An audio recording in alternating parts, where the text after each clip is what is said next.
بسم اللہ الرحمن الرحیم۔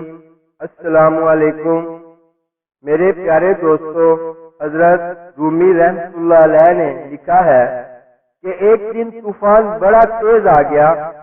ایک آدمی درخت کے نیچے کھڑا تھا، ایک بزرگ بھی کھڑے تھے، دو اور نوجوان بھی کھڑے تھے۔ ان بزرگوں نے سب لوگوں سے کہا طوفان بڑا تیز ہے، ایسا نہ ہو کہ درخت کا کچھ حصہ ٹوٹ کے ہمیں لگ جائے۔ یہ سامنے ایک برآمدہ ہے، چلو آؤ برآمدے میں چلتے ہیں۔ وہ دو نوجوان چلے گئے تو وہ ایک شخص کھڑا رہا۔ اس کو کہا بیٹے تو بھی آ جا۔ کہنے لگا کوئی نہیں، اللہ بچائے گا۔ اب ایک آدمی وہاں سے گزر رہا تھا راستے سے، اس نے گزرتے ہوئے کہا کہ بھائی برآمدے میں چلا جا، طوفان تیز ہے۔ کہنے لگا نہیں، اللہ بچائے گا۔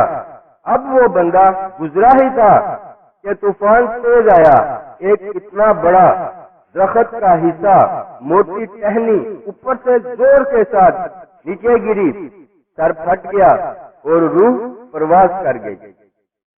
وہ جو دو نوجوان کھڑے تھے نا بابا جی کے پاس، کہنے لگے ہمیں یہ بات سمجھائیں کہ اس بندے کا توکل اتنا مضبوط تھا تو چاہیے تو یہ تھا کہ اللہ اسے بچاتا، یہ تو مر گیا۔ تو وہ بزرگ کہنے لگے تم نے غور نہیں کیا، میرے سمیت جو چار بندے اسے سمجھانے آئے تھے یہ سب اللہ ہی نے بھیجے تھے۔ سبحان اللہ۔ اللہ تعالیٰ سے دعا ہے اے ہمارے رب ہمیں سوچنے سمجھنے کی توفیق عطا فرما، آمین ثم آمین یا ارحم الراحمین۔ اسلامک ویڈیوز کے لیے سبسکرائب کریں اور ساتھ بیل کے بٹن کو بھی پریس کریں۔